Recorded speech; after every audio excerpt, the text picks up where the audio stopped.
ஆண்டவராகிய இயேசு கிறிஸ்துவின் நாமத்தில் உங்கள் அனைவருக்கும் அன்பான வாழ்த்துக்கள்.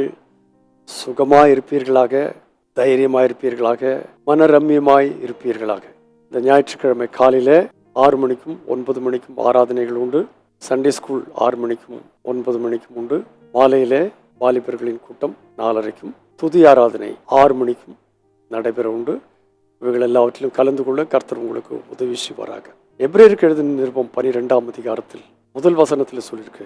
11ஆம் அதிகாரத்தில் திரளான விசுவாச வீரர்களை குறித்து சொல்லிவிட்டு 12ஆம் அதிகாரத்தில் சொல்லும்போது மேகம் போன்று இத்தனை திரளான சாட்சிகள் நம்மை சூழ்ந்து கொண்டிருக்க, பாரமான யாவற்றையும் நம்மை சுற்றி நெருங்கி நிற்கிற பாவத்தையும் தள்ளிவிட்டு விசுவாசத்தை துவக்குகிறவரும் முடிக்கிறவரும் ஆகிய இயேசுவை நோக்கி நமக்கு நியமித்திருக்கிற ஓட்டத்தில் பொறுமையோடு ஓடக்கடவும். இத்தனை திரளான சாட்சிகள் நம்மை சூழ்ந்து கொண்டிருக்கிறதுனால நான் அமைதலாக இருக்க முடியாது. நமக்கென்று ஒரு ஓட்டம் நியமிக்கப்பட்டிருக்கிறது. It is already appointed. இந்த ஓட்டத்தை ஓடித்தான் ஆகணும். ஆனால் அந்த ஓட்டத்தை பொறுமையோடு ஓடக்கடவோம் என்று சொல்லி இந்த நிருபத்தின் ஆக்கியோன் எழுதுகிறார். அதற்கு பிறகு நிறைய காரியங்களை சொல்லிவிட்டு 28ஆம் வசனத்திற்கு வரும்போது இங்கே சொல்லியிருக்கிறது, ஆதலால் அசைவில்லாத ராஜ்யத்தை பெறுகிறவர்களாகிய நாம் பயத்தோடும் பக்தியோடும் தேவனுக்கு பிரியமாய் ஆராதனை செய்யும்படி கிருபையை பற்றி கொள்ள கடவுள். இந்த காலை வேளையிலே தேவனுக்கு பிரியமான ஒரு ஆராதனை செய்யணுமானா கிருபையை பற்றி கொள்ளணும். அந்த கிருபை என்ன தெரியுமா? அதுதான் ஆண்டவராகிய இயேசு கிறிஸ்து நமக்காக பரத்திலிருந்து இறங்கி வந்து குழியில் கிடந்தவர்களாகிய நம்மை தூக்கி எடுத்து அவரோடு கூட உன்னதங்களிலே உட்கார வைத்து அழகு பார்க்கிற ஒரு ஆண்டவர்.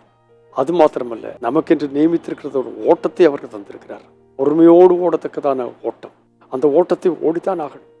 ஆனால் அந்த ஓட்டம் நம்ம எங்கே கொண்டு விடும் என்று கேட்டால் அசைவில்லாத ராஜ்யத்திற்கு. இங்குள்ளதான ராஜ்யம் அசைவான ராஜ்யம். இன்றைக்கு இருக்கும், நாளைக்கு இல்லை. மிடில் ஈஸ்டை பாருங்க, உலகம் எல்லாம் பாருங்க, யுத்தத்தை பாருங்க. இன்றைக்கு இருக்கிறவர்கள் நாளைக்கு இல்லை. ஆனால் நமக்கு உண்டா இருக்கிற ராஜ்யம் அசைவில்லாத ராஜ்யம். அதை பற்றி கொள்ளும்படி பயத்தோடும் பக்தியோடும் தேவனுக்கு பிரியமாய் ஆராதனை செய்ய கிருபையை பற்றிக்கொள்ள இந்த நாளிலே கர்த்தர் கிருபை செய்வாராக. ஸோ நம்முடைய ஆராதனை தேவனுக்கு பிரியமான ஆராதனை இன்றைக்கு காணப்பட கர்த்தர் உதவி செய்வாராக. பரிசுத்த பிதாவே, இயேசுவின் அதிகாரம் உள்ள நாம் இந்த காலை வேளையிலே நாங்கள் ஆராதனைக்கு வரும்போது உமக்கு பிரியமான ஆராதனை செய்ய சுற்றி நெருங்கி நிற்கிற பாவங்கள் எல்லாம் தள்ளிவிட்டு எங்களுக்கு நியமித்திருக்க ஓட்டத்தில் பொறுமையாய் ஓடத்தக்கவர்களாய் காணப்பட கிருபையை பற்றி கொண்டு அசைவில்லாத ராஜ்யத்தை குறித்த உமக்கு பிரியமான ஆராதனை செய்ய எங்களுக்கு கிருபைதார். இதை அப்படி செய்கிறதற்காக உமக்கு நன்றி. இயேசு கிறிஸ்துவின் நாமத்தில் பிதாவே, ஆமென்.